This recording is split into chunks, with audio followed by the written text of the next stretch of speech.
Hi welcome back to our channel. పాశుపతాస్త్రం గొప్పదనం ఏమిటి? దీనిని అర్జునుడు కురుక్షేత్రంలో ఎందుకు వాడలేదు? పాశుపతాస్త్రం మహాదేవుని శక్తి సమన్వితం. ఇది సాధారణ ధనం కాదు. శివుడి కోపం, శివుడి కరుణ రెండు కలిపిన దివ్యాస్త్రం. ఈ ఆయుధాన్ని ధరించగలవాడు ధర్మపరుడు మాత్రమే. అందుకే అర్జునుడు తపస్సు చేసి స్వయంగా మహాదేవుని ప్రసన్నం చేసుకున్నాడు. శివుడు అతనికి పాశుపతాస్త్రాన్ని ప్రసాదించాడు. కానీ అర్జునుడు కురుక్షేత్రంలో దాన్ని వాడలేదు.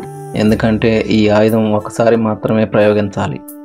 అది కూడా ధర్మం కోసం, న్యాయం కోసం, అవసరమైన సమయంలోనే. అభిమన్యుడు పద్మవ్యూహంలో వీరమరణం పొందిన రోజు అర్జునుడు ప్రతిజ్ఞ చేశాడు, సూర్యాస్తమయం కంటే ముందే జయద్రథుడిని సంహరిస్తాను. కానీ జయద్రథుడు శివభక్తుడు. తన తండ్రి శివుడి నుండి వరం పొందాడు, నీ తల నేల రాలితే దానిని సంహరించిన వాడు వెంటనే చనిపోతాడు అని. ఈ రహస్యాన్ని తెలిసిన శ్రీకృష్ణుడు తన సుదర్శన చక్రంతో ఆకాశాన్ని చీకటి చేస్తాడు.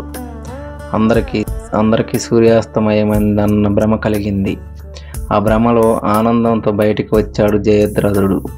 అప్పుడు శ్రీకృష్ణుడు అర్జునుడిని చూశాడు. పార్థ, ఇదే సమయం, పాశుపతాస్త్రాన్ని ప్రయోగించు అని.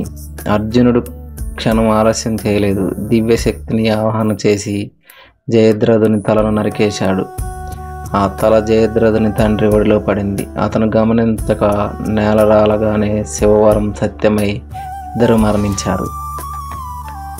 ఇలా మహాదేవుని శక్తి శ్రీకృష్ణుని లీల ద్వారా సత్యమై అభిమన్యుని వద్దకు న్యాయం సాధించబడింది.